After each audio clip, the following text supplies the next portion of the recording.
Woke colonizers in New York City, and Bibi meets the Donald. It's 5 and 10 from Skywatch TV. 5 things you need to know in about 10 minutes for Monday, September 29th, 2025. I'm Derek Gilbert with a reminder that we are now on Telegram.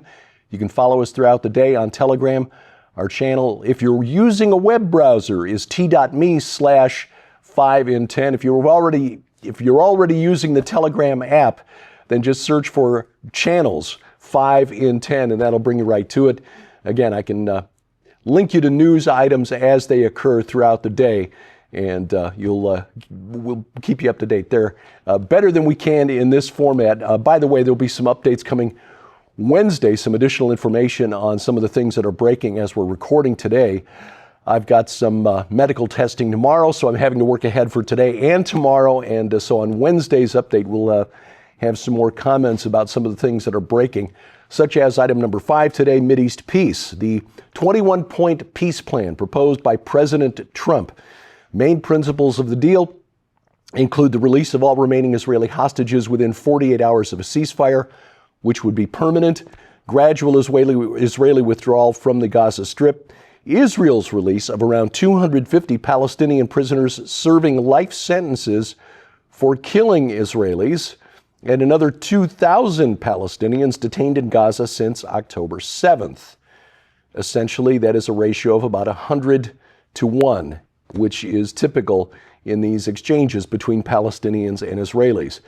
There'd be a post-war plan that includes a governing mechanism in Gaza without Hamas. This includes an international and Arab board with a representative from the Palestinian Authority and a technocratic government of unaffiliated Palestinians in Gaza. Good luck finding those. Security force, including Palestinians, but also Arabs and representatives from other Muslim countries.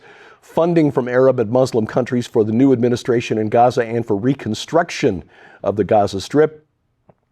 Some involvement of the Palestinian Authority in the new governing mechanism in Gaza. Will the PA be required to stop the Pay for Slay program, paying the families of terrorists? A process of disarming Hamas and demilitarizing Gaza, including destroying all remaining heavy weapons and tunnels. Amnesty for Hamas members who disavow violence, want to stay in Gaza.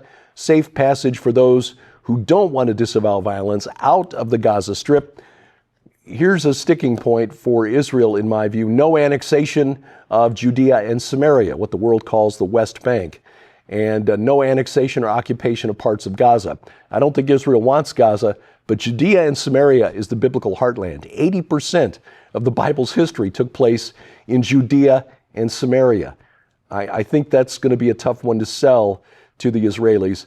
And then finally, another sticking point, a future credible path for Palestinian statehood after the Palestinian Authority undergoes significant reforms. Again, no more pay for slay. This is going to be difficult because as of now, because of October 7th, more than 60% of Israelis, and this is a reversal from where Israeli opinion was on October 6th of 2023, more than 60% of Israelis say they cannot live side by side with a Palestinian state. The majority of Israelis are with Netanyahu on this one. Item number 4 today, Israel. Meanwhile, while this is happening, the IDF moves deeper into Gaza. Nearly 800,000 Gazans have fled the city, moving to a humanitarian zone set up by Israel in the south of Gaza. Gaza City is really the heart of Hamas and the Hamas terror infrastructure. The Israeli Air Force has been hitting about 140 sites a night, trying to break the will of Hamas to continue to resist. But as I've said, Israel has learned over the decades. We in the West have not yet got this into our heads, that Hamas sees the suffering of Gazans as a feature, not a bug. Because the more suffering the world sees on our video screens, the more pressure we apply to Israel to bring the war to an end. Because Hamas can't do anything about that on the ground. But what it can do is what we've seen over the past week, with recognition of an independent Palestinian state by the United Kingdom, France, Canada, Australia, Portugal, Malta, etc., joining 157 other nations around the world that have already recognized this imaginary state of Palestine. Now, as we're recording this, Prime Minister Netanyahu meeting at the White House with President Trump. While they were there, Netanyahu called the Prime Minister of Qatar. Remember, Israel had an airstrike inside Qatar to try to take out the leadership of Hamas a couple of weeks ago. Netanyahu apologized to the Prime Minister of Qatar for killing a Qatari citizen during that airstrike, assuring him that Israel targets Hamas, not Qatar. Wanted to assure you that Israel has no plan to violate your sovereignty again in the future, and is committed to President Trump that it will not do so. I know your leadership has complaints against Israel. Israel has complaints against Qatar, and they welcome President Trump's idea to form a trilateral group to address the complaints of all countries. Qatar, alone among the Arab Gulf states, is still promoting the Wahhabist form of Islam, which is sort of a pan-Arabist vision, that all of Arabia should once again be united as it was in the days of Muhammad back in the 7th century. And the Muslim Brotherhood is a useful tool for Qatar to trying to accomplish that end. Al Jazeera is the propaganda wing, promoting the information that pushes this agenda. And remember, as we told you a couple of weeks ago, Qatar has spent something like $100 billion and is sitting on a cache of about $1 trillion to spend in American colleges and universities to propagandize our children and grandchildren. That the Arabs are the aggrieved parties here, the victims in all of this. We've been told that AIPAC owns Congress. They spent, $3 million last year lobbying Congress? $3 million, $100 billion. Who owns the U.S.? Topic number 3, Ukraine. While all of this is going on, the world focusing on the Middle East, Russia launched a barrage of drone and missile attacks on Ukraine early Sunday. Officials said this was one of the most intense of the war. Authorities say 4 people killed nationwide, more than 14 others wounded. This included a factory and a cardiology clinic in Kyiv, according to the Reuters news agency. According to Ukraine's military, Russia launched nearly 600 drones and 48 missiles overnight Saturday into Sunday morning, and air defenses managed to shoot down 568 drones, 43 missiles, but the ones that got through, again, causing that damage. Ukraine's President Volodymyr Zelensky revealed in an interview with Axios that he's asked President Trump to provide Ukraine with Tomahawk missiles that would be capable of striking as far as Moscow in Russia. Let's hope that President Trump has the sense to say no, because this would drag the United States fully into a war that Russia already says is an open war between Russia and NATO, which of course includes the United States. Zelensky making the dubious argument that this would force President Putin to the negotiating table. We wouldn't have to use them, but just the fact that we'd have them would force them. No, you know that Zelensky would use them because Russia would then be compelled to respond and NATO would be fully dragged in. Topic number 2 today, terror in Michigan. Horrible incident on Sunday, and what appears to be a terror attack at a Mormon church in a suburb of Flint, Michigan, Grand Blanc, Michigan. A mass shooting. A man drove his truck into the side of the church.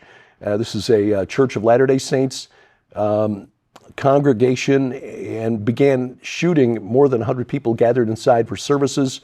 The fire that followed destroyed the church. 1 person dead, at least 9 others injured by gunfire, several of them critically. The shooter shot dead at the scene by police. He's been identified as Thomas Sanford, a Marine Corps veteran, but at this point, although conservatives and liberals jumping to try to politicize it, see he's one of yours. At the end of the day, this is just supernatural evil. Evil does walk among us. Sometimes it takes human form or inhabits a human. And yet, because we're so busy trying to blame the other political party, we miss the real culprit here. As Paul wrote to the church at Ephesus, we're not wrestling against human opponents, flesh and blood, but against principalities, powers, cosmic rulers over this present darkness. Coming up, colonialism, apparently still alive and well in New York City. I will explain next on 5 and 10. Pedophiles and groomers are more likely to find your child through the use of social media apps, and they'll start a process called grooming. It's a word that you've heard a lot over the last decade. Groomers exploit foster children in particular because they have a series of attributes that these human traffickers and groomers are looking for. Most of how human trafficking begins is actually through social media. They're looking for young people that have a history of running away. So when nobody knows where they're gone, nobody's looking, because they have a history of running away. Some of the common misconceptions of human trafficking and child abuse, these are all just overseas cartels that show up with white vans and abduct women in the middle of the night. They're looking for young people with suicidal thoughts or have had adverse childhood experiences. Hello. They will groom these children by using often fictitious photographs or personas, or pretend to be a sugar daddy. Pay attention if young girls without money come home with pedicures. Where were you? Oh, no, boyfriend, he's taking good care of me. The parents don't even ask how this has happened, but it's because they've met up in the middle of the day with someone looking for love who is uncomfortable with being maybe moderately older than what is legally allowed, but I'm gentle. The number one thing that you can do to make sure that one of your children does not become one of these children is to be present and to be very visible. None of this stuff where your little kids are doing the tricky little selfies and they're on social media and you have no idea who they're talking about. And slowly over time that becomes, to say toxic is the understatement of the century. It becomes basically a handler/slave type relationship where the children are abducted and eventually not permitted to go home and forced here in the country into forced prostitution at the behest or the handling of a John or someone that's controlling their schedule.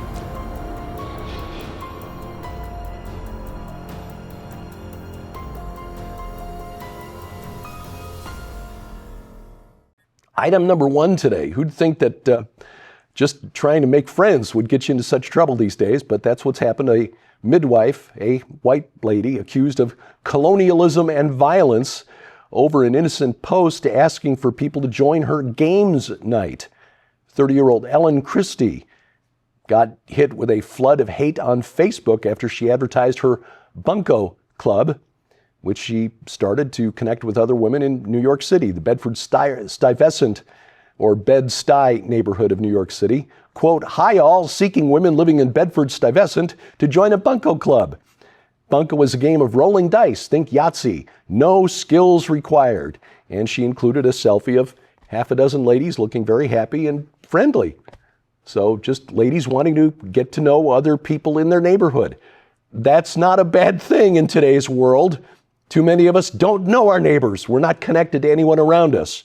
But instead, locals accused Christie of playing gentrified CeeLo, which is a dice game that has historically been associated with black East Coast neighborhoods such as Bed-Stuy in Brooklyn.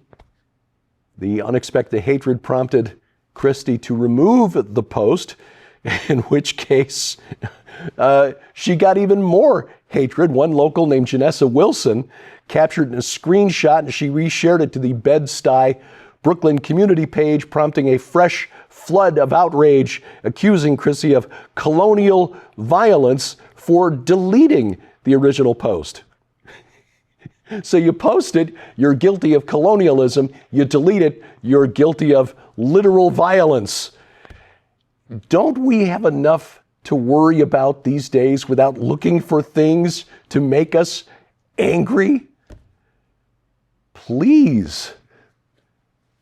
This week on Skywatch TV, we've got an update of what happened this year at Whispering Ponies Ranch. And the fact that the ranch was open at all this year is, quite frankly, the work of God, because it looked for all the world like this year was going to have to be canceled just like last year was. Joe Artis Horn, the staff of Whispering Ponies Ranch, bring you an update this week and how your support has made it all possible. You can watch it right now at skywatchtv.com. Over the air, our broadcast schedule posted at skywatchtv.com/channels. Now, you can also watch it at, on your schedule, just by adding the Skywatch TV channel to Roku, Amazon Fire TV, Apple TV, Google TV, Android TV. Just check their app store. Find the Skywatch TV app, download it, and all of our video content will be available on your big screen. You can also watch us on the internet, youtube.com/@skywatchtelevision, where you can subscribe, share, click that bell for notifications, and of course, hit the like button. You can also watch us on Rumble, rumble.com/skywatchtv, or download all of our content right into your smartphone or tablet.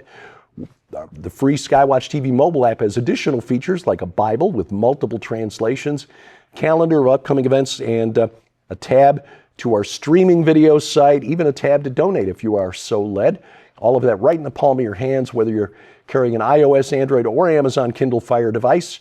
It is free, and we've got links to their app stores at skywatchtv.com/app. Follow 5 in 10 online. Again, we're at Telegram. That is the 5 in 10 channel, or if you're just trying to find us on the web browser, use t.me/5in10. On X, formerly Twitter, at 5_in_10, and on YouTube at 5 in 10, where again, we ask you to subscribe, share, click the bell for notifications, and hit the like button. Leave your comments below, and thank you for watching as we keep watch. I'm Derek Gilbert. This is 5 in 10 from Skywatch TV.